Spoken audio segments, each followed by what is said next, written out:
What's up, guys? You know what it is. It's Mecho's back again with another video. And today we're going to talk about two topics. I'm going to be giving you guys my Ktar recap, and I'm going to be telling you about my thoughts on whether you should solo main a character or play multiple characters in Tourney. So first of all, Ktar. Ktar was last weekend. It's a tournament series by Ktar. I always have a good time at those tournaments. In the Brawl days, I'd always travel and go up to New York City, New Jersey, or New York or New Jersey, and would do really well at those tournaments, the Ktars and also the SKTars.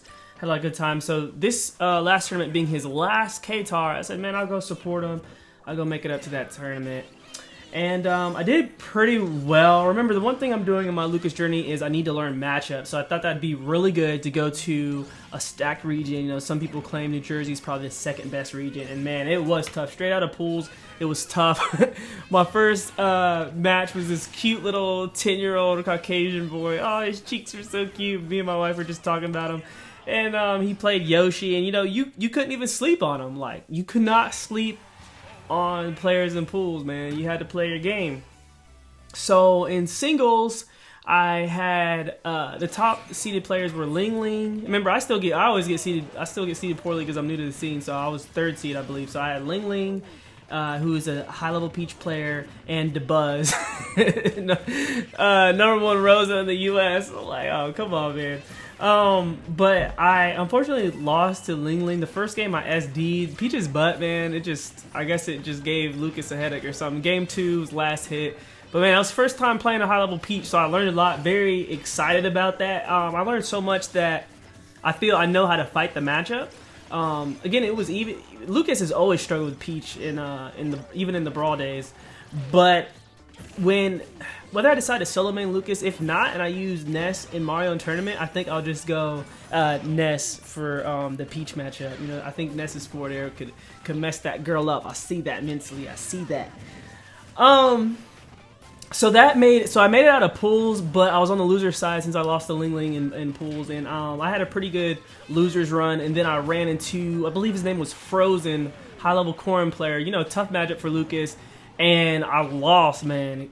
I didn't get bodied. The matches were close, but the first match was last hit, I believe. Second match, I got messed up because every time I try to recover, you guys know I love to recover with PK fire to hit them off the stage. Corrin counters that hard, so he would side B when I was PK firing. So I mean, I really love that experience because I grew from that. I know not to do that. You guys have to realize when I was the #1 Lucas in the world for Brawl, every single situation, every single matchup, I knew exactly what to do. But you have to realize we played Brawl for years, and like me coming to this game, it's been like what, like 3 months or something, 4 months. But it's also only been 2 major tournaments that I've been to, you know, because this tournament had around 400 players, you know, with stat competition. So it was awesome, a great experience to grow.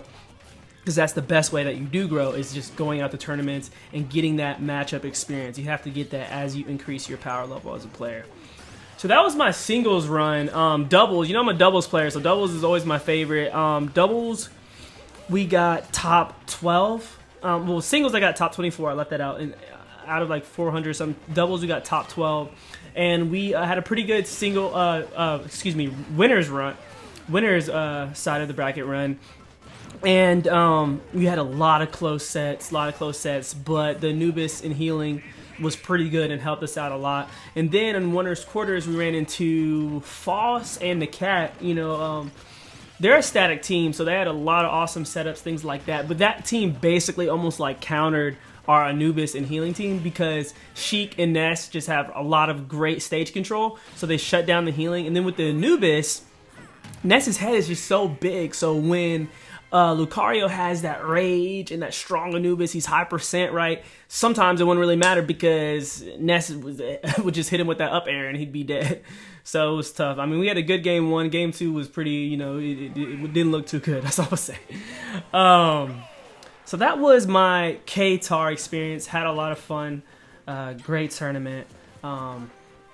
And next I want to talk to you guys about my thoughts on whether you should solo main or play multiple characters in tournament? And I asked this question a lot of times on my previous videos, and I have to say I'm impressed with the way you got your guys' feedback, because I agree with most of you guys. Honestly, it ultimately comes down to your goals. Okay, so if your goal is to be the best of the best with a character, right? That was my goal in Brawl, right? I believe you should 100% solo main, because when you solo main, you're going to come across these impossible matchups, right? But you're going to figure out ways to overcome it if you don't have any other thing that you can do, right? You have to overcome it, right, in order to be successful. So again, if you want to be the best of the best with the character, I honestly feel that you should solo main, maybe not your whole Smash career, but definitely for a set period of time, so you can elevate that character. For example, Larry is the best of the best with Fox, right?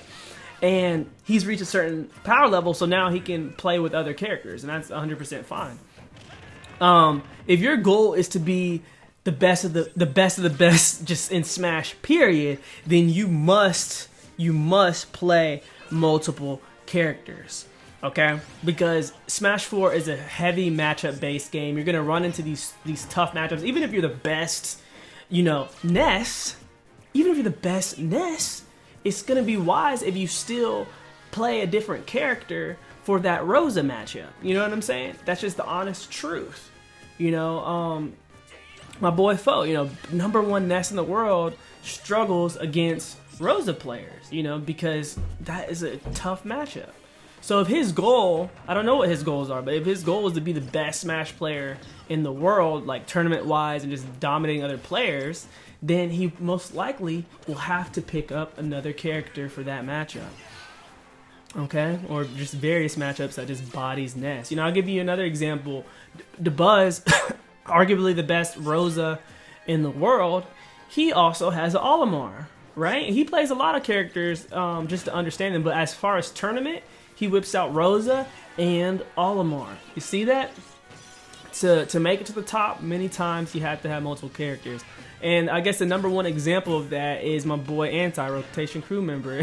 He plays a heavy, he plays the game as a counter pick game, right? He has multiple characters, and he'll study based on who you play. He'll pick a counter pick. I mean, that's optimal Smash play. Alright, so that's my thoughts on whether you should solo main or play multiple characters. Both of them have their strengths and weaknesses, and ultimately, again, it comes down to your goals. Alright guys, Mechos, I'm out. My next tournament I'm going to be at is CEO. If you guys are there, definitely check me out. Definitely come by, say hi. And then after that, Evo, and then after that, SmashCon, and those are my tournaments for the year, and I'm going to keep you guys up on my Lucas journey. Let's make Lucas great. Mechos, I'm out. Take it easy, Smashers. Deuces.